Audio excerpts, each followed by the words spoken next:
fiction, science fiction, horror, fantasy, crime, LGBT, thriller.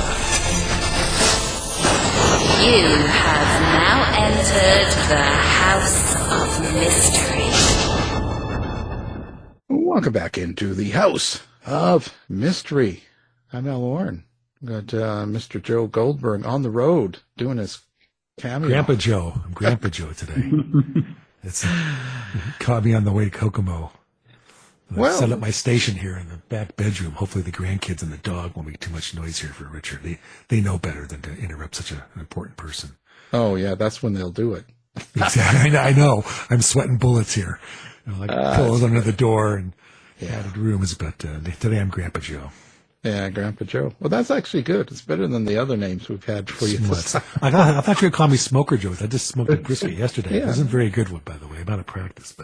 Out of practice? Well, it's been so long. We don't need any more smoke. All that Canadian smoke. Yeah, you Canadians, you smoke. Yeah, I know. I know. And you say it's forest fires. Ha, ha, ha. We know. We are just blowing the smoke over your eyes, right? Anyway. Uh-huh. Silliness. Now, speaking of silliness, now we've got a guy here that's been really around. Silly. Yeah, really silly. And he's been around. You know, he's I don't know. I don't even know what to say. But anyway, he's got a new book. Busy. There you go. Busy as a bee. The Cut. Oh, harsh name. The Cut, a novel. So this came out September 2nd. Sounds great. So Richard Armitage, thank you for being here. Hi. You Frenchified my name. Well, I'm French-Canadian. I like it. Yeah, I get it. I kind of don't hold that against me. America, I'm Armitage. Back in the UK, I'm Armitage. Yeah, Armitage. Not quite as nice, is it? You make it sound better. Yeah, of course. Soften it up. Make it sound sophisticated. Let's see. Yeah, Armitage. Yeah, it's better. Anyway, so what brought you into, why are you writing a book? Like, God, you're doing, movies and stage and all this stuff, and then you're going to write a book. Like, here's Joe and I writing books, and we're on a podcast. Come on. Yeah. This is as good as it gets for us. This is my second adventure in literature, and actually, the writing came about because I'd been doing a lot of work with Audible, and they came to me and said, would you be interested in writing something for our original content, and how about a crime thriller? And I immediately went, yep, I'll have a go at that. And I got bitten by the bug. Now, did you when you put this book together, did you have it in mind? Did the story come to you and you were kind of like, this is what I kind of want to do, and then you kind of created characters? Or did you have characters sitting around in your mind that you wanted to write about? With this one, I didn't really have a story ready in the back of my brain, but I was going home to visit my dad, who wasn't that well, and we were doing a lot of walking around my childhood village, and we went to a cemetery, like the village cemetery, and I met a guy there who came over to me and said, you weren't treated very well at school, and you've done well for yourself. He gave me the thumbs up. And as I walked home, I said to my dad, I didn't remember him, but my dad did, and he hadn't moved away from the village. And it just gave me this idea for a story about childhood and how the kind of highs and lows of childhood manifest into who we become as adults. So my brain started squeezing out that story. And so I noticed you went back, like in this. Your main character goes back to the village where he came from. Yeah. And that's kind of part of it. Is there a particular reason you picked Barton Mallet? Well, Barton Mallet is a fictional village, but it's based on the place I grew up in, which is in Leicestershire in England. So if you draw across through the United Kingdom, it's bang smack in the middle. And that area of England it has quite a lot of ancient history, and the most crazy, stupid place names you've ever heard of, like Ashby de la Zouche and Shepton Mallet. So I came up with Barton Mallet because I thought it sounded cool. But yeah, it's really about the little village I grew up in. Now, your main character there, how do you experience this character? That's the best way to start. If I wasn't an actor, I would have been an architect. So I made my central character a sort of architect that had peaked and was looking for other things in his life that were either unfulfilled or unresolved, and something that happened 30 years ago has been kind of like a limpet on his back for the last 30 years. And that's the kind of nucleus and spine of the story. Hey, Richard, was this character you, or how much did you know about this person going into the book? There's a little bit of me, I think, in quite a few of the characters, but this one, I think his sort of relationship with his children was obviously invented because I don't have kids, but it came about from the way I observed my brother. It came about from this feeling of turning 50 and like, well, what do I do now with my life? And I injected all of that into the character. You know, there's a book that I mention that's sitting on top of Ben Knott's desk in the early chapters, which is called Finding Meaning in the Second Half of Life, which was a book that was given to me as a gift. But I just thought, that kind of sums him up, actually. He's looking for meaning. Did you know where the character was developed through the book, or was it surprising as you were typing and said, but here's the character arc. Here's where he became. Here's where he went.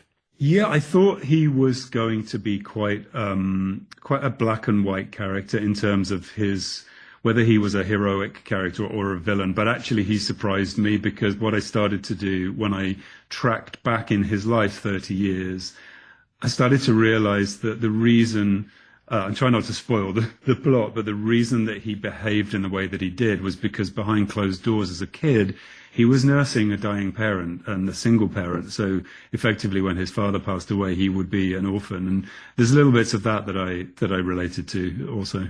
Did you tell it from his point of view then? Is it from his point or an outsider's? With this book, it's none of the people are in first person, which I did do that for my first book because I love speaking into a microphone in first person, which is the point of the exercise. But with this book, I report on all of the characters as if they're in a movie themselves. But I did play around with tenses because I wanted the reader to feel like they existed in 1993 and 1994. So I wrote the past tense in the present tense, if you see what I mean. Bit of a juggling. Yeah, and that was so long ago. You know. Yeah. You kids, he's 50. Woo! That's a good start. Yeah. Keep going. I'll let you know when you get there. Yeah. Yeah. You're just wasting your life, I'll tell you. No. Now, do you like writing the kind of the bad characters, the ones that do something wrong in this story? Did you enjoy that? I mean, I've played enough of them in my life. Right. I feel like I'm drawn to them, and either I choose them or they come to me as an actor, because I think people think there's something a bit shifty about me, probably just the way I look in the dark. But no, I'm always fascinated. The villains are always a little bit more tasty than the heroes, because you're looking for how they became that person, why they made that choice, why they trod that path, what were the other paths on offer to them that they didn't choose. And I always find there's a bit of tension in there, and especially with a character in his 50s, he's looking back thinking, if I could have done all this differently, then my life wouldn't be shaped like this. And I think that's quite an interesting platform to stand on for a story. Richard, let me use that and ask for the generic, obvious question: is you're a creative guy. It's all that's your whole career.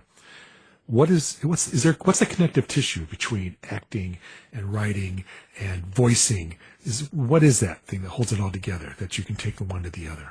I think it's something that goes way back to when I was 4 years old, put on a pair of tap shoes and started dancing around to music, then picked up a cello and started playing music. My brain is triggered by those things it creates pictures that then my mouth wants to express. So I feel like the whole story that I put all of these adventures into is just storytelling. It's simple storytelling, whether I'm on set portraying a character, whether I'm speaking someone else's novel into a microphone, whether I'm on stage, if I'm painting a picture, if I'm playing music, it's all storytelling, and it's where I feel the sort of the center of my pulse, as it is. What is storytelling to you? Yeah. What makes a storyteller? I always go back to the sort of ancient rituals of passing on family histories, but I also go back to when I was forced to study Shakespeare in school, reading Taming of the Shrew and just thinking this is absolute BS, until I went to see it performed realizing these were never meant to be written down.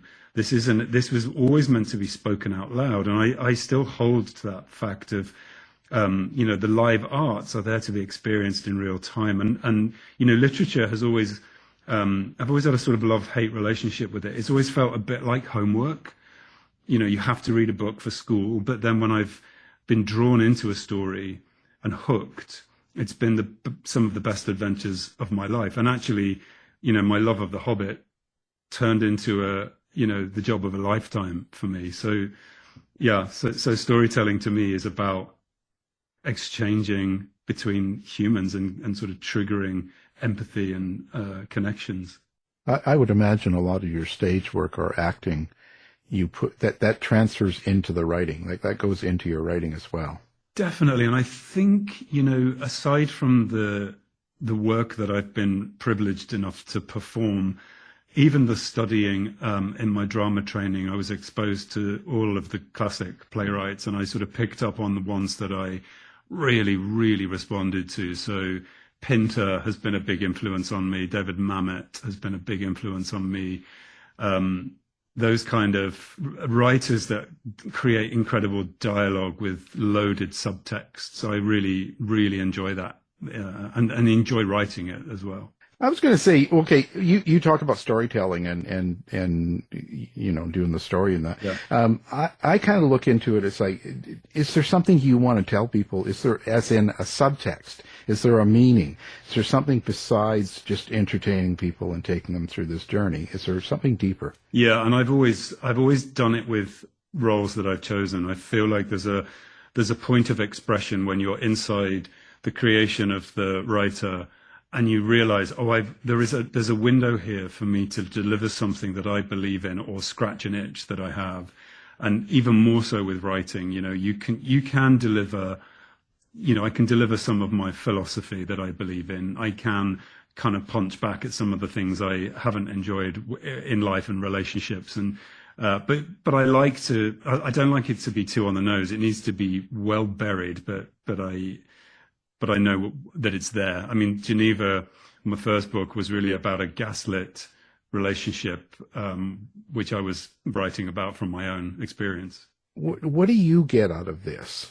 And is there something different than what you get out of acting? I get the ability to be the architect. The ironic term, the architect. I get to create the story. I get to create and voice and perform all of the characters. So I get to be greedy, but also, it's my neck on the line if it's absolute rubbish. But I like being able to shape and compose the score to this book that really is only supposed to be read. The print version is an added bonus, but I get to be the architect. Well, let's stick with that. So you've been in many of the Harlan Coben movies. You've read Parole, Agatha Christie, on Audible, by the way. Big fan of those books. I got them all. I listen to Audible. Fantastic. In fact, you're one of the people who I started pushing the button. What other stuff have you narrated? But so let's take those. Those are old and new thriller writers, different kind of styles.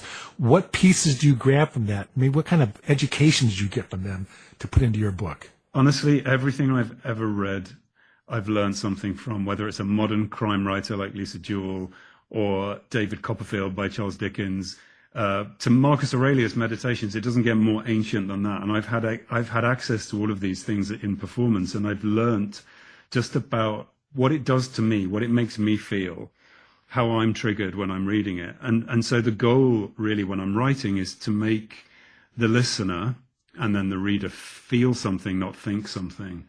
And I think writers like Harlan Coben, who I've learned immensely from in terms of plot and structure and momentum and pace and, the hooks. I've learned all of this stuff from him, and I've tried to apply it. How does this experience change you then? I think when I go back on a film set now, I'm much more appreciative of what my job is as a small cog in a large machine. I've sort of always been aware of it, but I understand far more what happens in the editing suite, what happens in the the rewrites and why scenes get cut, and what happens if a scene is too kind of bloated with dialogue and it sort of weighs it down. I'm much more tuned into that. So I'd start making my own cuts with my own dialogue just to free up the scene, and understanding that without something shifting or without something happening, you don't really have a scene. So that's those lessons have been well learned. Let me ask a question of perhaps technique, or give a window into the actor's mind. When you're acting, are you thinking of the viewer? And if you're writing a book, are you thinking of the reader at all? Or is that just, I'm here to entertain, I'm here to act? No, that's actually not, as an actor, that's not really my job. I'm literally thinking about the person I'm in the scene with. And actually, most people think the actor is thinking about their own character, which some may be. I'm not. I'm usually thinking about the person I'm in opposition to, who's looking at me from across the room. I'm thinking about their character, not mine. So that's the inhabiting process. As a writer, I'm just writing what triggers me in the hope that somebody else might be triggered or relate to it, or recognize themselves in something I'm saying. And that's also the hope when you go on stage. You're just hoping that there is this kind of chemical exchange between the actor and the audience. You can really feel it in a live performance. You can feel the audience breathing and shifting with you. Do you experience your characters the same when you're acting them as opposed to writing? Like, is it the same experience of how you're feeling your character and being them? Yeah, well, because when I'm writing, I'm reading everything out loud. So I'm sort of performing them, working out how they sound and what their kind of tempo is, and, how they are feeling inside. So then I can write it down. And it's interesting because I had a character in the cut called Dani, who is a stepmother in the present day to the two kids that end up being in this film. And she sort of had a life of her own. I would just sort of write something for her and then put the writing down and come back, and something had happened in my head where I couldn't control her. She was hilarious. Wow. So are you going to continue writing? Is this something you want to keep doing? I hope so. If I can find the time between the day job and writing. I mean, I am writing a third book. I kind of went back and begged Audible to let me write another one. And I've got an idea for a fourth. So it's just finding the time to do it, because, when a job comes up where I'm, have a huge amount of work to do and lines to learn, and it is sort of like slipping it in on a Sunday, but it's really great to have something kind of marinating on the stove that I can keep going back to and sampling, tasting and seasoning, Yeah, of course. Do you think about, I guess you probably don't, but do you think about reviews and how it's received by people? I've from the very beginning of my career, I was always advised, don't read the reviews. They're not for you. And I agree, it's especially because, if you're doing a stage play and you open on opening night, you get terrible reviews, and you've got 14 weeks or a year even to carry on doing this show, knowing what they said about it. I tend to just leave it alone. I accept that people have very different tastes, and so what some people might love, some people might hate, but my brain tends to latch itself onto the negative stuff, so I don't look. Hey, Rich, let's circle back to the sort of the early questions, and we're talking about your village growing up in, and how the village in your book is made off of that. How important is the story connected to the location? Is the location a character? Could it have happened someplace else? It probably could have happened someplace else, but actually I was drawing on a real life event. There was a double murder in the surrounding villages that I grew up in, and I remember that shift of how it felt to not be allowed out on your bike after dark anymore. And I did actually take a screen grab from Google Maps of my village to create a fictional map with a few adjustments, and renamed all the places, and the illustrator put them on the inside cover because it's my little nod to Tolkien, because I loved those Middle Earth maps. But I also feel like the geography of this village is quite important, because the cut itself is a pathway between the school and the place where the murder happens. So geography was really important. You got any villagers calling and say, "Hey, that's not what the village looks like. We know that road turns left, not right." Not yet. Although I've got one friend who's like, "Why did you move why did you move the primary school to be next to the secondary school? I'm like, well, I needed to disguise the village a little bit. Well, that's a friend you kill off in the next book. I know. Yeah, and speaking of that, did you kill off someone you knew? Is there a name, phone number you want to give us? We can get them on the line. You know what I did? I named the person, the character who is killed after a very close friend of mine, but I did ask her permission to do it. But that is the one character that is completely fictional. Her sister was based on somebody that I was very close to, but so I thought more about the sister than I did about the actual victim. But yeah, she's called Annie, and she's one of my best friends. But there you go. I think I did that deliberately because it would hurt more. Good job. Good job. I just looked just for that. Yeah. Who have you got in line for starring in the role? Joe's looking. Nice. Well, that's actually a good question, though. Do you see your characters? Do you see yourself as the lead? Do you see other people you've worked with in these roles as you're building it on? Do you know what? I really don't do that. I don't muse on actors because often know them as people and you know them as actors, and that can kind of be quite confusing. I tend to sort of muse on real people. And actually, when it comes, because both books are being potentially adapted for television, I really step back from throwing in ideas like that because you tend to want to just work with your friends. But I'm the chap who narrated the 1993 sections of the audiobook is an actor called Jacob Dodman, who played my son in one of Harlan Coben's adaptations called The Stranger. And it's really hard for me now to get him out of my head, although he's in his 20s, so I don't think he'd be able to play a 14-year-old. But I let it all in. Yeah, that'd be a bit much. Yeah. Wow. So there we go. So what's next for you? What's going on now? You've got this book out now. What are you working on besides that? I'm frantically trying to break the back of the third book because I start work just at the end of this year on a new show for ITV in the UK, which I'm also exec producing, which is about a forensic pathologist who has the ability to talk to dead people. So very similar to 6 Feet Under. So that's going to take up most of the first half of the year, and then I'm going to be back on stage in London in a play that I can't tell you the title of yet because it hasn't been announced, but it's really exciting. I'm really looking forward to getting back into a live event. Yeah, I'm feeling kind of like an underachiever. How about you, Al? No, not at all. What are you guys up to? You writing it still? Editing a book. Editing. And they told me to kill 10,000 words, and that's like killing the book. It's really hard, isn't it? Oh, man, I can't do it. Do you do it in big chunks, or do you do it with a fine-tooth comb, just slicing out words here and there? I slice right now. Right now I'm slicing. Well, I went through first and I did the chunks. I can do without this chapter. I can put these pieces together, make this chapter into 2 paragraphs and stick it someplace else. Yeah. Now I'm line editing. Yeah. 20 words a chapter times 50 chapters now, that type of thing. It's brutal. Yeah. It's brutal. Yeah, it's hard too, because when you write further down the road a sequel or something else, there's parts that would mean something to the sequel, so you can't take out everything. So it's a really tough job. Yeah. But it's a market issue. It's like, it's a good book, but the market's not going to buy a book of 100,000 words. It's going to be this number.